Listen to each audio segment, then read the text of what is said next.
Okay बच्चों, तो ये समझ आ गया कि ये लाइन चार्ज जो है, अगर आप ध्यान दें तो ये यहाँ नीचे भी और ऊपर भी मैंने डॉटेड बनाया है, इसलिए क्योंकि ये ऊपर तक और नीचे तक जा रहा है, क्योंकि ये कैसा है, इनफाइनाइटली लॉन्ग है ना। लेकिन हमने इस इनफाइनाइटली लॉन्ग लाइन चार्ज का एक हिस्सा कंसिडर किया, जिस हिस्से की लंबाई क्या है, एल। ठीक है।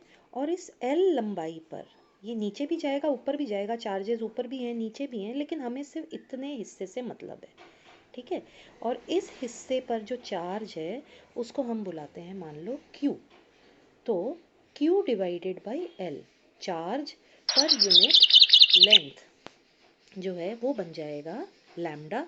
लैम्डा यानी कि आपने पढ़ा हुआ है, lambda is the linear charge density. ये देखिए, the linear charge density lambda, ये आप पढ़ चुके हैं, है ना।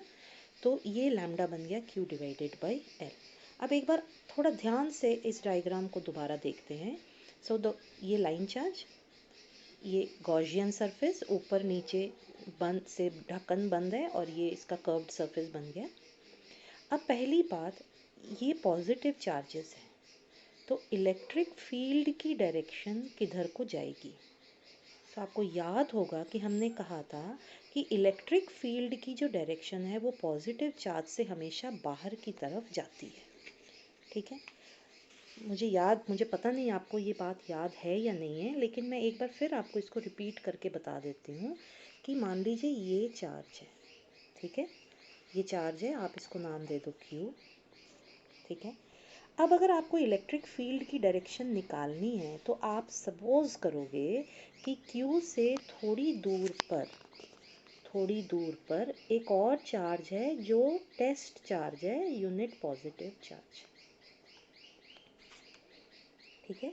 और क्योंकि ये भी पॉजिटिव है और ये भी पॉजिटिव है, तो ये प्लस Q वाला चार्ज इस यूनिट पॉजिटिव चार्ज को क्या करता है, रिपेल करके बाहर की तरफ फेंकता है। याद आ रहा है। इसलिए प्लस Q चार्ज से जो EFI है वो बाहर की तरफ जाती है। ठीक है। अगर प्लस Q के बदले यहाँ माइनस Q का चार्ज है, दूसरा चार्ज ले लो, तो इसकी डायरेक्शन निकालने के लिए फिर से थोड़ी दूर पर +1 कूलम का चार्ज इमेजिन करिए। और अब क्योंकि ये नेगेटिव है और ये पॉजिटिव है, तो ये इसे अपनी तरफ क्या करेगा, अट्रैक्ट करेगा। तो अब जो इलेक्ट्रिक फील्ड की डायरेक्शन है वो चार्ज के अंदर जाएगी। सो पॉजिटिव चार्ज से फील्ड बाहर की तरफ जाती है और नेगेटिव चार्ज में फील्ड अंदर की तरफ आती है। ठीक है। तो ये जो पॉजिटिव चार्ज है, ये फील्ड की डायरेक्शन इससे दोनों तरफ बाहर को जाएगी। ठीक है।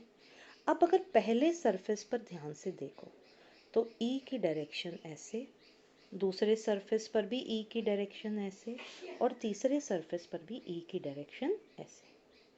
ये क्लियर हो गया। अब बात करते हैं एरिया वेक्टर की, क्योंकि गॉस थ्योरम यूज़ करना है तो एरिया वेक्टर तो चाहिए ही चाहिए। अब ये तीन अलग अलग सरफेस लेने हैं, ऊपर वाला ढक्कन, नीचे वाला ढक्कन और ये कर्व्ड सरफेस। तो एक एक करके फिर इसके बारे में भी बात करते हैं। सबसे पहले ले लो ये ऊपर वाला ढक्कन। ठीक है। इसका एरिया वेक्टर कहाँ जाएगा, पहली बात इससे परपेंडिकुलर होगा और दूसरी बात बाहर की तरफ जाएगा। तो ये डायरेक्शन आएगी वेक्टर ds की। और देख करके ही समझ में आ रहा है कि वेक्टर ds और वेक्टर E आपस में परपेंडिकुलर हैं। तो एक बात तो हमें समझ में आ गई कि पहले इस पर फर्स्ट सरफेस पर वेक्टर E और वेक्टर ds आपस में कैसे हैं, परपेंडिकुलर है। अच्छा, अब दूसरे सरफेस पर देखें तो दूसरे सरफेस पर E की डायरेक्शन तो ऐसे ही रहेगी क्योंकि चार्ज से बाहर की तरफ जा रहा है। और ds एरिया वेक्टर, अब ये ढक्कन ऐसे है, इससे बाहर यानी कि ये परपेंडिकुलर नीचे आएगा, तो ये आ गया आपका वेक्टर ds। दोबारा हमें दिखाई दे रहा है कि सेकंड सरफेस पर भी वेक्टर E और वेक्टर ds आपस में कैसे हैं, परपेंडिकुलर है। ठीक है। अब ये थर्ड सरफेस लो, ये जो कर्व्ड है ना, तो कर्व्ड सरफेस में यहाँ से अगर परपेंडिकुलर निकालना हो बाहर तो ये इस डायरेक्शन में जाएगा, और कमाल है ई भी इसी डायरेक्शन में जा रहा है। तो इसका मतलब ई और डी एस थर्ड सरफेस पे, जो कर्व्ड सरफेस है, उस पर ये एक ही डायरेक्शन में है, यानी थर्ड सरफेस जो कर्व्ड सरफेस है उस पर E vector D S vector को पैरेलल है। ठीक है, तो ये डायग्राम से आपको समझना था। अब हम डेरिवेशन स्टार्ट करते हैं। मैंने आपको कल भी कहा था कि ये डेरिवेशन हमने सिर्फ 2 हिस्सों में कंप्लीट करना है। पहले फ्लक्स की डेफिनेशन यूज़ करनी है और फॉर्मूला डिराइव करना है, और फिर उसके बाद गॉस थ्योरम, वो तो हमारा मेन काम है, वो यूज़ करना है।